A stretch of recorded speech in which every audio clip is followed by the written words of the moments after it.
गलवान में भारत और चीन के सैनिकों के बीच हिंसक झड़प के बाद दोनों देशों के बीच युद्ध की आशंका जताई जा रही है। दोनों ओर से आक्रामक बयानबाजी के बीच एक अध्ययन सामने आया है जिसमें बताया गया है कि चीन के मुकाबले में भारत की रक्षा स्थिति ज्यादा मजबूत है। हार्वर्ड विश्वविद्यालय के हालिया अध्ययन में कहा गया है कि 1962 की तुलना में भारत को चीन के खिलाफ पारंपरिक लाभ है। हार्वर्ड कैनेडी स्कूल के बेल्फर centre for science and international affairs द्वारा प्रकाशित शोध पत्र में भारतीय और चीनी रणनीतिक क्षमताओं के तुलनात्मक आंकड़ों का विश्लेषण किया गया है। अध्ययन में दोनों देशों की परमाणु क्षमताओं, थल और वायु सेनाओं को ध्यान में रखा गया है, जिनका उपयोग वास्तविक नियंत्रण रेखा यानी कि LAC पर किया जा सकता है। डोकलाम संकट ने दोनों देशों के अधिकारियों और विशेषज्ञों को आत्मनिरीक्षण करने के लिए प्रेरित किया था। राजनीतिक रूप से दोनों देशों ने निष्कर्ष निकाला कि सीमा विवादों के शांतिपूर्ण समाधान की संभावना अब कम है, जिससे प्रतिद्वंद्विता बढ़ने का अनुमान लगाया जा सकता है।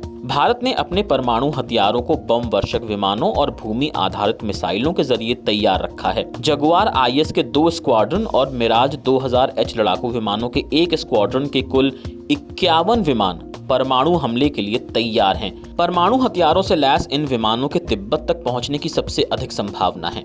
हालांकि यह निश्चित है कि तिब्बत से चीन में गहराई तक आगे बढ़ने से पहले उनकी पहचान की जाएगी और हवाई हमले से रोका जाएगा। इस शोध के लेखकों फ्रैंक ओ'डोनल और एलेक्स बोल्फ्रास का आकलन है कि चीन के खतरों और हमलों के जवाब में भारत पारंपरिक लाभ की स्थिति में है। भारत को चीन के खिलाफ अपनी सैन्य स्थिति पर विश्वास है। चीन से मुकाबले के लिए भारत की थल सेना उत्तरी, मध्य और पूर्व कमांड में, जबकि एयरफोर्स पश्चिम, मध्य और पूर्वी वायु कमांड में संगठित है। अनुमान है कि चीन से लगती सीमा के पास भारतीय सेना के हमलावर बल की संख्या करीब 2.25 लाख है। इनमें से लद्दाख में 3000 कर्मी T-72 टैंक ब्रिगेड और करीब 1000 कर्मी अरुणाचल प्रदेश में ब्रह्मोस मिसाइल रेजिमेंट में हैं। वहीं इंडियन एयरफोर्स के 270 लड़ाकू विमान और 68 अटैक एयरक्राफ्ट चीन से लगती सीमा पर मौजूद खड़े हैं। भारतीय सेना और एयरफोर्स चीनी सीमा के करीब हैं, जिससे कम से कम समय में कदम उठाए जा सकते हैं। वहीं अनुमान है कि चीन के करीब 2 से 2.25 लाख सैनिक पश्चिमी थिएटर कमांड में हैं, जो कि तिब्बत और शियांजिंग जिलों में हैं। हालांकि ये संख्या भारत की सेना के बराबर लगती है, लेकिन ये पूरी तरह से भ्रामक है। यदि भारत से युद्ध होता है तो इसका एक हिस्सा उपलब्ध ही नहीं होगा, जो कि या तो रूस की सीमा पर है या फिर शियांजिंग और तिब्बत में विद्रोह को कुचलने में लगा हुआ है।